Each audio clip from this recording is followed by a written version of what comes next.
안녕하십니까. 저는 현재 건국대학교 글로컬 캠퍼스에 재학 중인 의용공학과 4학년 권유진 학생이라고 합니다.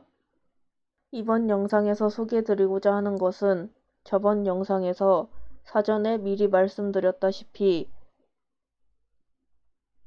현미경에 대해 설명을 해보려고 합니다. 목차는 이렇습니다. 현미경의 정의를 먼저 말씀드리고 현미경의 역사에 대해 말씀드린 뒤 현미경의 특징에 대해서 말씀드리겠습니다. 의료용 현미경은 육안으로 관찰이 어려운 수술 및 진단 부위를 확대 관찰하게 해주는 의료기기입니다. 선명하고 깨끗한 이미지, 유연성 및 사용 편의성, 고품질 비디오 및 녹화 시스템을 갖추고 있으며 수술을 하는 외과 의사들에게 육안으로 볼 수 있는 것 이상의 정보를 제공합니다. 현미경의 구조는 크게 배율 조정 장치, 조명기구, 접안 렌즈부로 나눌 수 있습니다. 배율 조정 장치는 물체를 관측하는 배율을 임의로 조절하여 볼 수 있는 것이고, 조명기구는 환부를 조명하는 부분, 마지막으로 접안 렌즈부는 양안 초점을 조정할 수 있는 부분입니다. 현미경의 종류는 광학 현미경부터 투과 전자 현미경까지 있습니다.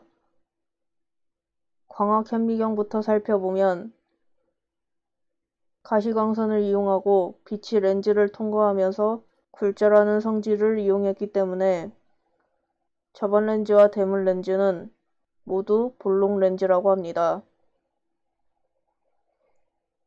다음은 생물 현미경입니다. 의학 및 생물학 분야에 주로 사용되는 현미경으로서 물체를 통과한 빛이 두 개의 렌즈를 지나면서 굴절되어 물체의 모습이 확대되어 보이는 구조라고 합니다.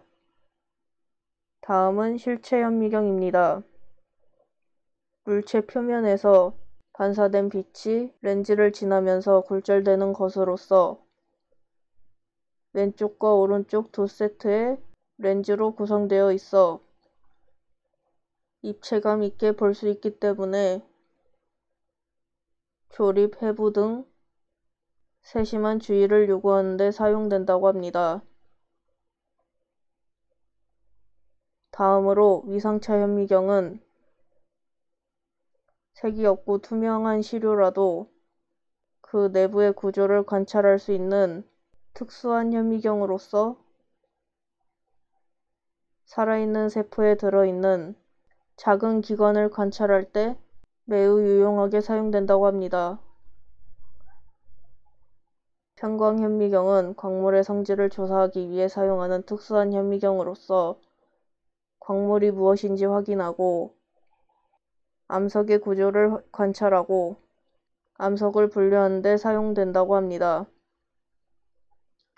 전자현미경은 세포보다 더 작은 물체를 관찰하기 위해 만든 새로운 현미경으로서 전자를 이용하여 물체를 관찰하는 현미경이라고 합니다. 다음은 주사 전자 현미경입니다. 관찰하고자 하는 물체의 표면으로 전자빔을 쏜 다음 표면에서 반사되어 돌아오는 전자빔을 통해 얻은 이미지를 컴퓨터로 재구성하여 물체의 표면을 3D로 보여주지만 시료의 색은 볼 수 없다고 합니다. 마지막으로 투과 전자 현미경입니다. 높은 전압의 전자빔을 쏘아 얇게 자른 생물의 조직을 투과하게 함으로써 물체의 모습을 수십만 배 이상으로 확대하여 관찰해 시료의 얇은 단면을 볼 수 있다고 합니다.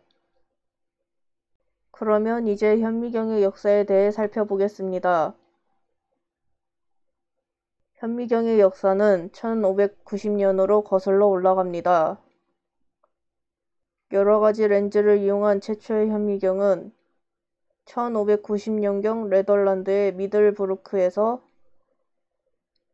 안경을 만드는 일을 하던 얀센 부자에 의해 만들어졌습니다. 얀센 부자가 만든 현미경은 3개의 관과 2개의 렌즈를 이용하여 망원경의 형태로 만들어진 것으로 접었을 때에는 3배 정도 확대가 되고 관을 최대로 펴면 10배 정도 확대시켜 볼 수 있었습니다. 이 현미경의 접안 렌즈에는 양면이 볼록한 렌즈를, 대물 렌즈에는 한 면만 볼록한 렌즈를 사용했다고 합니다. 이 현미경은 주로 해양 탐사에 이용되었습니다. 물체를 확대하여 관찰하는 데 있어서 획기적인 발전을 이루어 광학 현미경의 아버지로 불리는 사람은 1660년경 네덜란드의 직물상이자 발명가인 안톤 판 레벤호크입니다. 그는 초등교육밖에 받지 못했지만 친척에게서 수학과 물리의 기초 원리를 배우고 꾸준한 연구를 통해 광학 현미경의 아버지이자 미생물의 아버지로 불리는 사람입니다. 레벤호크의 현미경은 구리로 만들어졌고 유리구슬을 이용한 단순 현미경으로 엄지손가락보다 약간 큰 정도의 작은 크기였습니다. 그러나 당시에 존재하던 다른 어떤 현미경보다도 분해능이 뛰어나 배율이 273배나 되었습니다. 레벤호크의 현미경은 작은 유리구슬을 갈아서 2개의 구리판 사이에 끼운 형태로 현미경을 사용하는 사람이 유리구슬을 조절해 초점을 맞출 수 있도록 구리판에 나사를 설치하였습니다. 현미경을 사용해서 처음으로 세포를 관찰한 사람은 로버트 훅으로 이로 인해 현미경이 유명해지기 시작했다고 볼 수 있습니다. 1665년 로버트 훅이 만든 현미경은 램프로 불을 켠 후 1차적으로 물을 넣은 둥근 플라스크로 빛을 모은 후 다시 볼록 렌즈로 빛을 모아 시류에 비추는 형태였습니다. 그는 이 현미경으로 코르크 조직을 발견하여 그 조직이 벌집과 같은 작은 방으로 이루어졌음을 발견하고 이를 세포라고 이름을 붙였습니다. 훅은 1665년 마이크로그라피아라는 책에서 달 표면의 분하고 바늘, 면도칼, 섬유 등 다양한 주제에 대해 확대경으로 본 모습을 보여주기도 하였습니다. 현미경의 역사에 대해 좀 더 자세히 살펴보면 유리 또는 렌즈를 이용해 물질을 확대하는 지식은 이미 고대 그리스의 아르키메데스 때에도 알려져 있었지만 실제로 현미경을 발견하기까지는 수많은 시간이 필요했습니다. 초기에 간단한 현미경은 한 개의 렌즈로 되어 있었는데 이는 단지 6배에서 10배를 확대하는 정도였습니다. 스위스의 의사인 게스너는 현미경을 가장 작은 물체를 관찰하기 위한 렌즈라고 하면서 마이크로스코피아라는 이름을 붙이기도 하였습니다. 그렇게 1590년대 독일 안경 제조사 한스 얀센과 그의 아들 자카리아스 얀센이 최초의 현미경을 만들었다고 알려져 있으며, 이 현미경은 주로 해양 탐사에 이용되었다고 합니다. 1609년에는 갈릴레오 갈릴레이가 볼록 렌즈와 오목 렌즈를 가진 복합 현미경을 발견했고, 1625년 지오바니 파버가 갈릴레오 갈릴레이의 복합 현미경에 현미경이라고 이름을 붙였습니다. 1660년경 네덜란드 델프스에 살았던 안톤 판 레벤후크가 최초로 대물 렌즈와 오목 렌즈를 이용한 현미경을 만들었고, 배율은 100배에서 300배 정도 되었으며, 그가 미생물을 관찰한 최초의 사람인 것은 거의 확실하다고 합니다. 1665년에는 로버트 훅이 마이크로그라피아를 출판하고, 코르크마게에서 그가 발견한 것에 세포라는 이름을 붙였다고 합니다. 1674년에는 안톤 판 레유에녹이 단순한 현미경을 생물학적 시료를 보도록 개선했으며, 1863년 헨리 클리프턴 소비가 광물을 관찰하기 위한 야금 현미경을 개발했다고 합니다. 그렇게 시간이 흘러 1860년대 에른스트 아베가 아베사인 조건을 발견했고, 여태까지 시행착오에 의존하던 현미경 디자인에 돌파구가 생겨 칼 자이스사가 이 기술을 활용해 영역의 지배적인 현미경 생산자가 되었습니다. 1931년에는 에른스트 루스카가 첫 전자현미경인 투가 전자현미경을 만들었고, 1936년 어윈 빌렐름 밀러가 장방출 현미경을 발명했으며, 1938년 제임스 힐러가 또 다른 주사 전자현미경을 만들었습니다. 시간은 다시 흘러 1951년 어윈 빌렐름 밀러가 장이온 현미경을 발견했고, 원자를 처음으로 발견했다고 합니다. 1953년에는 이론 물리학 교수였던 프리츠 제르니커가 위상차 현미경 발명으로 노벨 물리학상을 받았으며, 1967년 다시 어윈 빌렐름 밀러가 비행시간 스펙트로스코피를 장이온 현미경에 부착해서 첫 원자 탐침을 만들었고,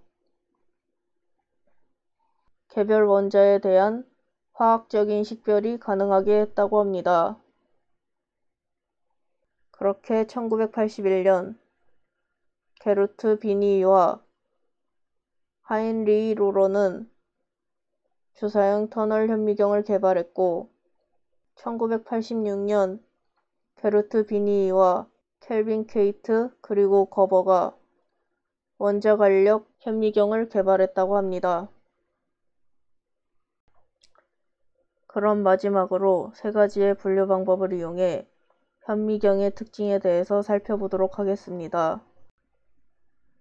현미경은 치료기기로 분류할 수 있는가, 진단기기로 분류할 수 있는가, 이것이 첫 번째 분류 방법입니다.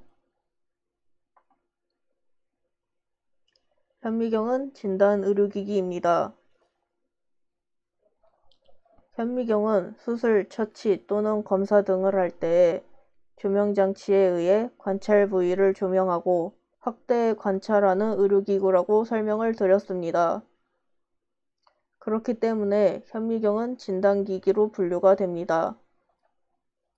두 번째 분류 방법입니다. 두 번째 분류 방법은 주파수의 범위를 이용했습니다. 현미경은 가시광선을 사용한다고 알려져 있습니다. 이유를 살펴보기 전에 가시광선에 대해서 먼저 설명해 드리겠습니다. 가시광선은 1666년 아이작 뉴턴이 프리즘을 사용해서 태양광선을 7색으로 나누었고 사람의 눈에 보이는 전자기파 영역입니다. 현미경은 광원의 파장이 작을수록 더 작은 물체를 관찰할 수 있기 때문에 현미경에서 사용하는 광원의 파장은 가시광선을 사용하며 그중 청광색을 이용하는데 청광색은 가시광선의 범위에서도 가장 짧은 파장대를 가지고 있습니다. 그렇기 때문에 가장 높은 해상도를 가지며 가장 높은 배율을 가질 수 있지만 이보다 더 좋은 해상도와 배율을 원한다면 가시광선보다 더 짧은 파장의 빛을 사용해야 합니다. 그것이 전자선이며 전자선을 광원으로 사용하는 전자현미경이 이에 해당됩니다. 바로 이것이 현미경은 가시광선을 사용한다는 이유입니다.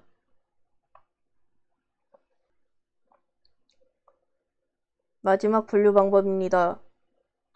이 분류 방법은 첫 번째 유튜브 영상으로 제작된 영상에서 나왔던 분류 방법으로서 의료기기의 등급을 이용해 분류해 봤습니다. 한국은 1등급, 미국은 클래스 1, 유럽은 미국과 똑같이 클래스 1, 일본은 일반 의료기기로 분류할 수 있는데 한국의 1등급 의료기기에 대한 정의를 살펴보면 잠재적 위해성이 거의 없는 의료기기를 나타낸다고 합니다.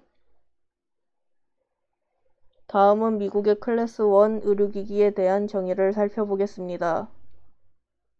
인체의 건강과 안전에 심각한 위험을 주지 않는 비교적 단순한 기능의 용구로서 생명 유지나 생명을 구하는 용도로 쓰이지 않고 인간의 건강이 나빠지는 것을 예방하는 데 쓰이며 의료기기가 과도하게 질병이나 상해의 위험을 갖지 않는다고 합니다.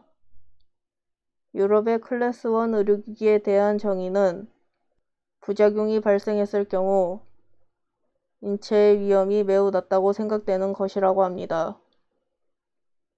마지막으로 일본의 일반 의료기기에 대한 정의입니다. 고도관리 의료기기 및 관리 의료기기 이외의 의료기기에 부작용 또는 기능의 장애가 발생했을 경우에 있어서 사람의 생명 및 건강에 영향을 끼칠 우려가 있는 기기를 나타낸다고 했습니다. 현미경은 수술 부위에 대한 시야를 확대하고 육안으로 볼 수 있는 것 이상의 정보만 제공합니다. 그렇기 때문에 각 나라의 의료기기 등급이 1등급 클래스 1 일반 의료기기인 이유입니다. 다음 영상은 토모세라피에 대한 설명들로 찾아뵙겠습니다. 긴 시간 동안 함께해 주신 분들 모두 감사합니다.